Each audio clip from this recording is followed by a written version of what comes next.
tu disais. Et nous voici de retour. de retour. Pour vous jouer un Super tour. mauvais. Trop gentil. Tour. C'était qui? C'était La les... Team Rocket. Ah oui, Plus rapide que la lumière. Ah putain, je confondais avec les deux souris, tu sais, la grosse et la petite. Ah oui, Minus et Cortex. Minus et Cortex. Eux, qu'est-ce qu'ils faisaient là? Ils veulent conquérir le monde, c'est tout? Qu'est-ce qu'on fait ce soir, Minus? Le Cortex, la même chose que tous les autres soirs. Tenter de conquérir le monde. Et puis c'est la chanson, c'est Minus et Cortex. Cortex et Minus. J'allais dire écrit par Iggy Pop, mais non, ça c'était les zinzins de l'espace.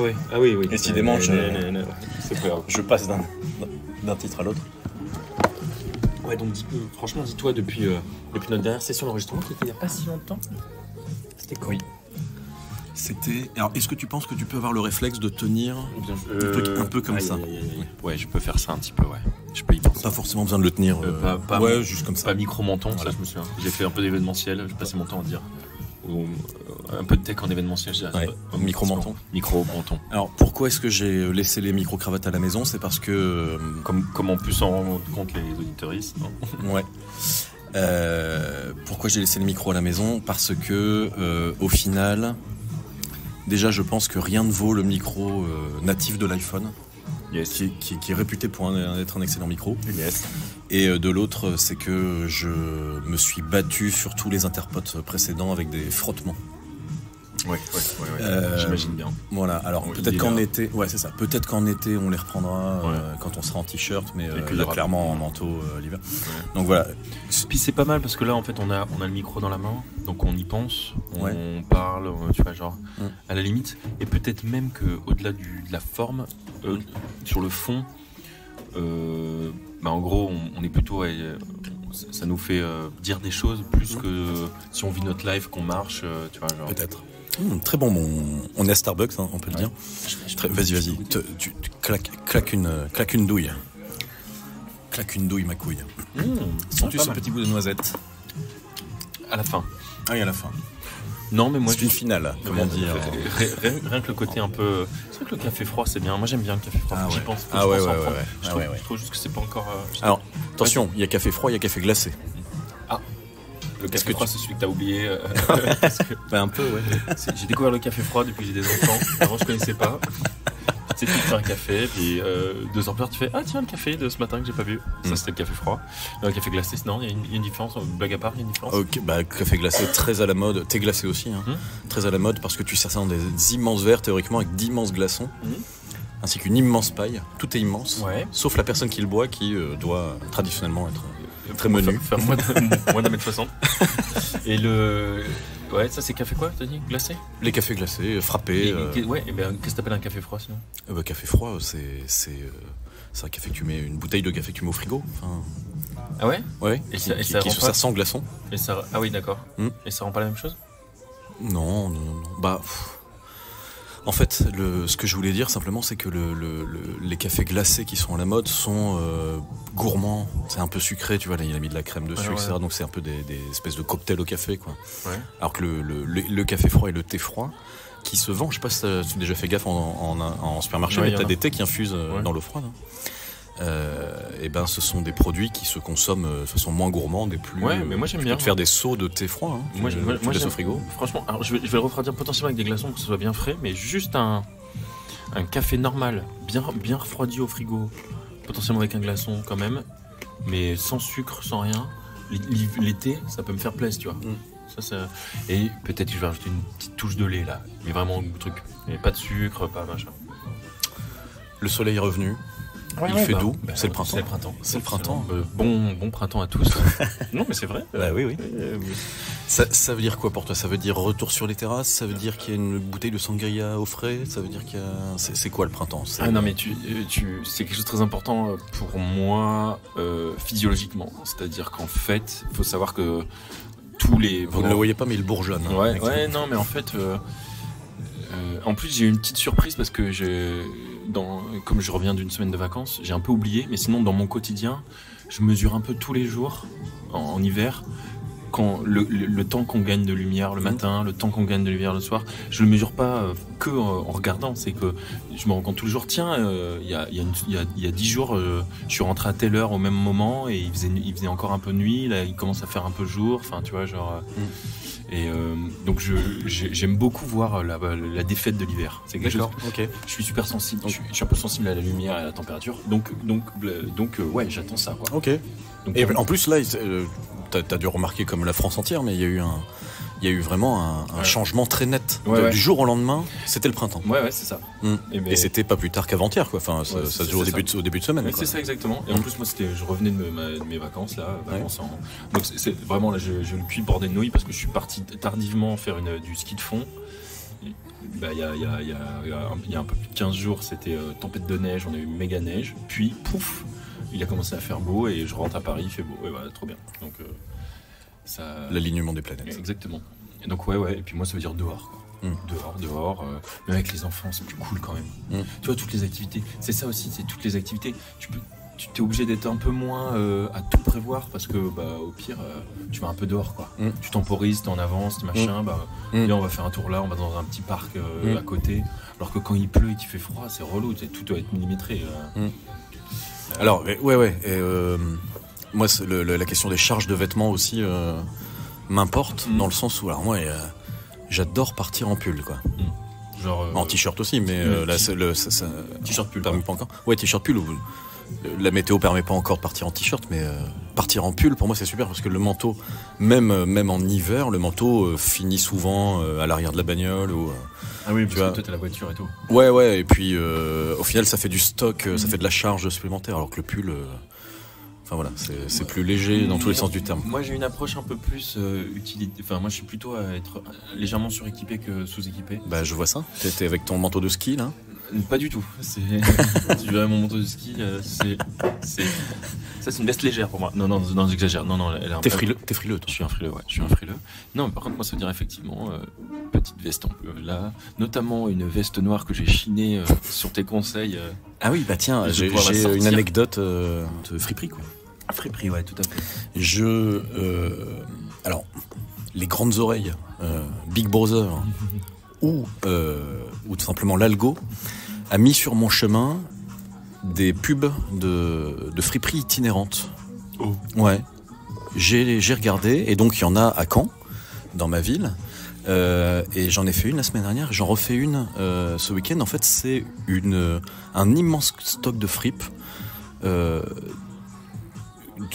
dont la plupart viennent des States, des États-Unis d'Amérique. Le fameux. Je te parle des States. Les States. Pour une raison que j'ignore, hein, mais qui en fait viennent se mettre dans des événements ou des lieux vides qu'ils louent pour faire des trucs éphémères comme ça. Okay. Sauf que c'est des stocks très très importants. Enfin, ils annoncent 8000 cintres. Et ça se vend au kilo, donc ça c'est relativement courant. C'est pas une approche. C'est pas une approche solidaire ou circulaire, quoi que ce soit. Enfin, à part que ce sont des fripes d'occasion.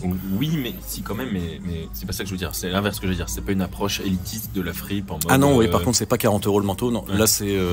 Je crois qu'ils sont à 30 € le kilo, ce qui est ce que je trouvais cher en arrivant.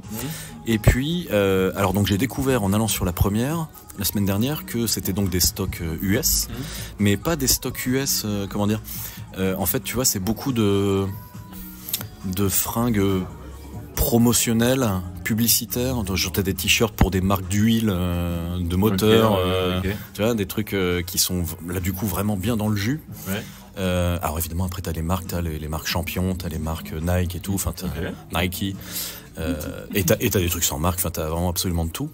Et en fait du coup moi je me suis arrêté au rayon casquettes, figure-toi, parce qu'ils ont plein de marques de casquettes New Era. Ouais. Alors non, pas du tout. Là, c'est la meilleure casquette. T'as vu ça? Elle est belle, ça. La casquette Internet. Je possède Internet. Il a la casquette de l'Internet. Ça, c'est des Français qui font ça. Ça s'appelle Internet Pin. Ils ont commencé par faire des petits pins avec. Alors, c'est leur seul motif. Internet. Ils ont fait des petits pins Internet. Et donc, depuis, ils ont sorti les t-shirts et les casquettes. Donc, je voyage en casquette Internet. Donc, non, New Era, c'est les casquettes de baseball. Oui, je très bien. Typiquement. Je connais bien, mais tu connais comme je voyais pas. Et du coup, non, ce n'est pas une New Era. Que ça, comme ça. Et du coup, et il y avait plein de New Era. D'occasion, du coup. Et donc, je suis reparti avec 5 New Era. que j'ai mis dans le panier. Donc les casquettes, ça pèse pas lourd, machin. Ça m'a coûté 10 balles. Tu vois. Et je suis reparti. Donc là, c'est moins solidaire que puisque là, ça va clairement dans la poche de celui ou celle qui organise le truc. C'est moins solidaire que peuvent l'être les friperies dont on a parlé la dernière fois, typiquement Emmaüs. Mais sur le plan de la fringue d'occasion, c'est ok. Et donc j'en fais une demain, tu vois. Il s'installe dans une. Prendre des casquettes que des jeans, quoi. Et en fait, je ne sais pas, parce que est-ce que tu sais me dire combien pèse un jean? Je pense qu'il fait entre 1 kg et 1 kg 300. Ah ok. Ouais, je pense. C'est lourd. Et une casquette, ça fait? Une casquette, ça fait. Je sais pas, 100 grammes 70 grammes, ouais. C'est pas loin. Ah ouais, un jean pour toi, 1,3 kg? Ouais, mais bon, vu les fringues que tu portes, tu me dis un jean, mais c'est un pantalon de ski que tu... Non, c'est lourd la toile jean. Hein. Ah ouais? Ouais. Ah oui, donc là, on est à 30 € le jean quand même. Ouais, c'est ça. Et puis alors, si on part sur un manteau en cuir... Mais de toute façon, c'est ce qui a fait le succès des friperies. À Lille, il y avait un truc qui s'appelait Kilo Shop, qui portait bien son nom, puisque c'était le principe, c'est que tu achetais au kilo. Et j'avais un copain qui, à chaque fête des mères, allait là-bas pour acheter un foulard à sa mère. Malin et économe. J'avoue, là c'est pas mal. Le foulard, c'est bien. Bref. Typiquement, si tu trouves un beau pull en cachemire, tu t'en sors bien, quoi. Ouais, non, mais m'achète des casquettes New Era. Ouais, c'est ça, ouais. Parce qu'en fait, la casquette New Era... Enfin, alors là, par contre, attention, là, on n'est plus du tout dans la friperie solidaire, là.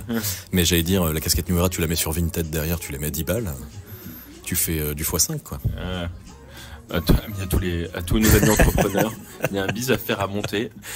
Bon, les premiers arrivés sont les premiers servis. Je pense que le gérant de la friperie a dû y penser que ça ne se vend pas si bien que ça. Oui, non, mais en fait, sur ce genre de choses, je pense qu'il y a des... Quoique les fringues sont... Alors, les casquettes que j'ai achetées étaient vraiment vraiment dégueulasses dans le sens où il y avait de la terre et tout. Ah ouais. Je me suis dit, j'espère que ça se lave bien à la machine. Elles sont sorties comme neuves. Ah ouais? Ouais. Mais donc, du coup, je pense qu'ils se font pas chier. Ils se font pas chier. Non, mais il y a un truc quand même. Souvent, il y a des... Sur ces trucs-là, j'ai déjà remarqué qu'il y a des petites astuces ou des petits que si tu te fais un peu chez toi perso, tu peux faire un petit bif, un petit bénéf. Je veux dire, voilà, le truc, toi, tu te dis une fois ou deux, je vais acheter des vieilles casquettes, je vais les revendre. Tu peux te faire une petite marge et ça va t'arrondir ta fin de mois. Tu peux pas industrialiser le process. En fait, un moment, tu vas faire ça une fois ou deux, ça va être rigolo. Tu vas te faire 100 € de marge, tu pourras payer un bon resto avec ta famille. Basta, quoi, tu vois. Tu vas pas te sortir un salaire tous les mois. Ouais, c'est ça. Pendant 10 ans. Ouais, je veux dire, là, il faut bien être sûr que tout ce qui est industrialisable est déjà, il y a des mecs qui passent leur temps bien sûr. Il y avait des pliures bizarres sur le... Oh, on passe du temps sur mon fripier, mais c'est pas grave. C'est ça aussi, Interpote. C'est des sujets qui n'étaient pas prévus. Mon maître fripier, il y avait des pliures, il y avait des vêtements qui étaient très froissés et de façon très étonnante. Je me suis demandé si c'était pas quelqu'un qui partait sur... je sais pas si tu connais cette trend, cette mode des colis de vêtements qui viennent a priori d'Asie. C'est empaqueté, tu sais pas ce que t'achètes, mais tu sais que t'achètes des colis de vêtements qui sont soit des stocks, soit des trucs et des machins. Et en fait, les mecs achètent des espèces d'énormes ballots, comme des ballots de paille. Ouais, qui sont sous vide. Ah ouais, du coup, et dedans, ils savent pas ce qu'il y a. Et du coup, mais ils achètent genre $100 le ballot. Ça compresse, ça donc. Ouais, c'est ça. Ouais. Ça coûte $100 le ballot. Et les plis sont limite blancs, tu vois. Genre ouais. C'est des plis qui sont extrêmement nets et extrêmement nombreux. Et donc, je me suis demandé s'il y avait pas au moins en partie de ça. Bah, écoute, j'en sais rien d'où ils sortent. Hein. Du moment qu'ils essaient, du moment qu'ils finissent d'utiliser, tu vas me dire. Ouais. Alors, tu me dis, oui. Dans tout une image à pop sur les réseaux sociaux d'entre potes. Ouais. Je t'en avais évidemment laissé la primeur parce que c'est une photo qui présente des mini-disques. Oui, tout à fait. Qu'est-ce que c'est qu'un mini-disque? Est-ce que tu peux nous... Bien sûr, c'était avant l'arrivée finalement avant l'arrivée de la carte flash. En gros, disons que il y a une petite période dans les années 2000. Après la cassette, comment elle s'appelle cette cassette d'ailleurs? Elle a un nom. La cassette audio? Ouais, la cassette audio et le format. Cassette audio. Non, mais il y a certainement un nom officiel, c'est le format. Sûrement. Si par exemple sur la cassette vidéo c'est VHS, tu vois, le format. Ah oui, d'accord. Tu veux dire là, je sais pas comment ça s'appelle. Mais je pense qu'en fait on appelle une cassette vidéo c'est parce que l'objet est rectangle, mais je crois que K, la lettre K et le chiffre 7, c'était le nom de la cassette audio. Et donc du coup, donc il y a eu un moment où pour pouvoir enregistrer de manière simple de l'audio en itinérant, on a dépassé la technologie cassette et avant d'arriver sur le full numérique avec les petites clés en flash ou en disque dur portable, il y a eu une technologie qui s'appelait le mini-disque, où c'était vraiment des disques comme des disques laser. Qui étaient d'ailleurs qui étaient pas accessibles tels quels, ils étaient protégés dans une couche de plastique rectangulaire, enfin carré même, carré. Et on pouvait mettre ça dans un petit appareil, parler et on écrivait directement sur le CD. D'ailleurs, quand j'y pense, c'était les premiers graveurs CD. Alors c'est ça, c'était pas vraiment fait pour s'enregistrer. Ça, je pense que c'était plus un détournement qu'autre chose. À l'origine, c'était pour enregistrer ta musique dessus, enfin les CD, tes CD sur des mini-disques, des MD, de façon à ce que ce soit plus trimballable, enfin plus transportable dans ta poche. C'est ça la promesse censé initiale. graver. Ouais. T'étais censé réduire le format de ces trucs. Tout à fait. Oui, parce que après, c'est vrai que je suis passé des cassettes au mini-disque, mais il y a eu effectivement l'arrivée du CD laser qui a été qui a défoncé les cassettes. Oui.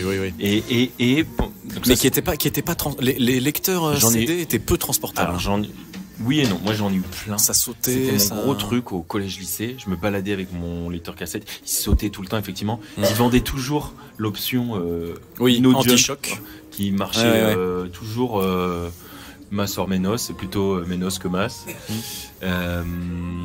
Non, c'était la promesse du MD. Il y a pas de ça saute pas. Ça saute pas. C'est petit, du coup ça fait genre 5 cm sur 5 cm. Ouais, c'est ça. Alors que moi j'avais mes manteaux où j'avais mon gros. Tu peux imaginer la taille d'un CD. Le lecteur déjà il te prend quasiment 1 cm de plus autour du CD.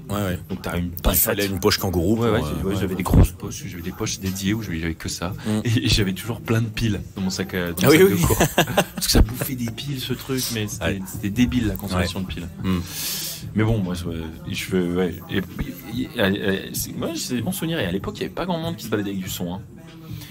Moi, j'avais tout le temps du son sur moi. Tout le temps. Et je passais mes récrés, mes machins avec des potes. On écoutait du système au Fedaron. Et à mon sens, donc, c'est pour ça que je dis que c'était un détournement.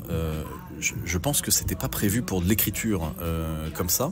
Bon, en tout cas, c'est comme ça qu'on l'a utilisé, c'est-à-dire que l'entrée qui servait à priori brancher ta chaîne hi-fi et donc passer tes CD pour les enregistrer dessus. Je dis ça aussi parce que en fait le lecteur que j'utilise en ce moment, c'est un truc que j'avais acheté il y a longtemps dans une brocante.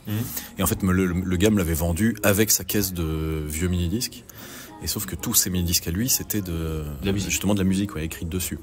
Il avait fait à la main ses étiquettes et tout pour le nom des morceaux. Et c'était la même capacité, 60 minutes. C'était beaucoup plus. C'était beaucoup plus grand un mini-disque. Tu peux mettre plus de CD que. Ah bah oui. C'est quand même, du coup, c'est une techno un peu tardive par rapport au. En plus, c'est un entre-deux parce que c'est vraiment entre le lecteur CD portable, supposé portable, et le MP3. Donc, et en fait, ça n'a pas résisté au MP3. Oui, le problème, c'est que ça arrivait un peu tard. Je pense en 2000, en 2000. Et puis les premiers MP3, on les a eu dès 2004, 2005. Et donc ça a été un truc très marginal. En fait, puis c'était tellement c'était moins cher, c'était plus petit. Encore que le truc dans la promesse c'était petit, c'était en écriture flash direct, tu mettais ça sur ton ordi, tu balançais ce que tu voulais. Alors on a des problèmes de capacité au début sur la MP3. Alors voilà, c'est ce que j'allais te dire. Moi j'utilisais quand même le mini-disque pour nous enregistrer, parce que le MP3, donc ça se comptait en mégas, on avait des cartes ou des mémoires au maximum 500 mégas quoi. Ah non, au maximum. Oui, c'était beaucoup moins d'ailleurs. Au début c'était des trucs 30, des machins, des 64. Des 64, on était là, c'était passé 39, 64, Oh le Bourge. Et alors que le MD, t'avais plusieurs heures d'enregistrement devant toi et d'une qualité top ou de musique. Et ce que je voulais dire par contre, c'est faut pas, parce que là on parle. Là on parle du format. Oui, mais nos échanges plus jeunes, parce qu'on parle du MD parce que tu les as retrouvés, mais nos échanges plus jeunes. Moi, principalement, là, on parle de la fin, du lycée, tout ça. Sur MD, tu vas trouver que ça. Parce que quand même, toutes nos années collège, tout ça, c'était les dictaphones classiques avec les mini-cassettes. Les mini-cassettes. Et ça c'est quand même, pour moi, c'était plus longtemps ça que le MD. Qui a été le MD arrivé un peu tard. Donc, j'ai retrouvé la quasi-intégralité des mini-disques j'ai retrouvé tout le matériel qu'il faut pour les lire et donc j'ai commencé à réécouter. Et Alors, tu as raison. Déjà, on le redit au début.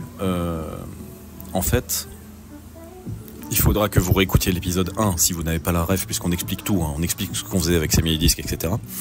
Je le dis de façon très résumée. On jouait aux jeux vidéo tout en s'enregistrant et en racontant nos vies. Quand on y pensait, parce qu'il y a aussi pas mal de silence. Ouais. Donc j'ai commencé à réécouter. Effectivement, on commence par dire que à ce moment-là, on est en première. Ah, quand même. Oui. On est en première. Ouais. Et donc la première piste du premier mini-disque commence en disant voilà, en fait on reprend là, mais on s'est pas vu depuis un an et Cool. on reprend le jeu là où on l'avait laissé. C'est lequel? FF9? FF7. FF7? Ouais. Ah, excellent. On a quand même du FF7. Ouais. Ah oui, je pense qu'on en a pas mal. En fait, j'étais content de les retrouver. Je m'étais pas forcément mis bille en tête, mais il y a quand même une copine de Radio Parleur qui la dernière fois nous en a reparlé. Et t'en avais déjà parlé, t'avais un peu motivé en disant ce serait sympa de retrouver ça ferait une archive marrante et tout, faudrait que vous repassiez le truc. Donc j'en ai écouté 5-10 minutes. Je suis pas certain que ce soit passionnant. C'était sûr, mon gars. Par contre, En fait, le truc c'est qu'il faudrait clairement qu'on isole des moments intéressants et qu'on les commente aujourd'hui. c'est ça qu'il faut faire, mais ça demande. J'ai 12 MD de 2h30 chacun. C'est ça. Donc il y a un jour d'écoute pour en sortir 10 minutes. pour sortir. Alors après, on peut consacrer la saison 2 de Entre Potes à ça. Ouais. C'est-à-dire que chaque épisode commence par un extrait de MD et puis on s'en continue un chacun. À chaque fois, il y en a un qui essaie de trouver un truc drôle. Non, c'est sûr. Moi, j'en étais sûr. Ça veut dire, ce qui est sûr, c'est comme quand tu trouves des vieux rushs, quoi, vidéo. C'est première mission, étude bibliographique. Ouais, c'est ça. Donc je pense que ça va être plus. Mais tu sais, limite, ça pourrait être toi qui écoute tout. On revient à 24 heures de travail. Mais tu sais, en fait, je pense que c'est récemment, c'est quand tu m'en as reparlé, que j'ai découvert que ces trucs-là, ça avait été. Non pas que notre amitié, ça, j'en doutais pas. Enfin, moi, j'ai gardé un souvenir très fort et ému de nous deux. Mais par contre, je savais pas que tu avais cet attachement à ce qu'on avait produit. Et que tu l'avais. C'était un truc sur lequel tu étais revenu. Ouais. Tu vois, ça, je savais pas. Tu vois, pour moi. Si. Alors, et du coup, je dois t'avouer que ça m'a. Et à côté un peu égotique, un peu sympa, mais ça m'a fait plaisir. C'est quand t'as révélé ça. Moi, je l'ai découvert là, quand on a repris que en fait, ces trucs-là, ça avait été des trucs marquants pour toi aussi. Ouais, tout à fait. Comme objet a posteriori, en fait, c'est ça. Et du coup. Mais en fait, moi, je pense que je l'explique dans l'épisode 1, mais d'Entre Potes, hein, mais. C'était une façon pour moi en fait de capter vraiment les moments que je passais avec toi, puis de les revivre à la demande. C'est le côté de les revivre, c'est à moi que je savais pas. Et ça, c'est pour ça que j'étais beaucoup écouté. Moi. Et donc tu vois, du coup, à la différence que moi, non, moi je garde que les images de nos échanges en live, tu vois. À part le petit délire du style qui est resté du coup, puisque typiquement là c'était quand même un énorme banger. La reprise du thème de FF9 oui. ensemble. Là. Et ça. On fait ça, je t'exporterai le 1, puis on teste déjà sur le 1, ouais. voir si tu trouves si c'est pas trop chronophage.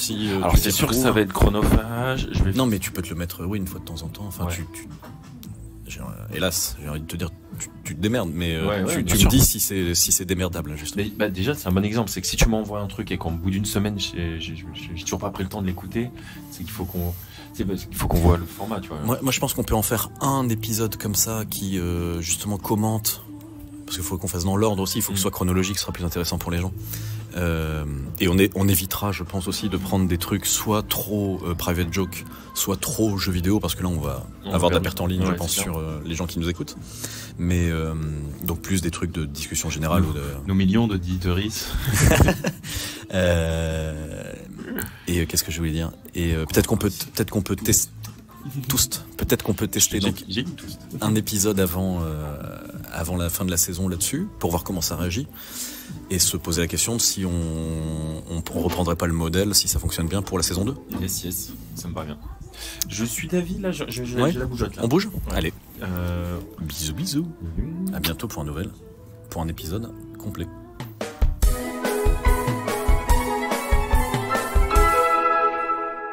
Alors ça, c'est du bon minervois.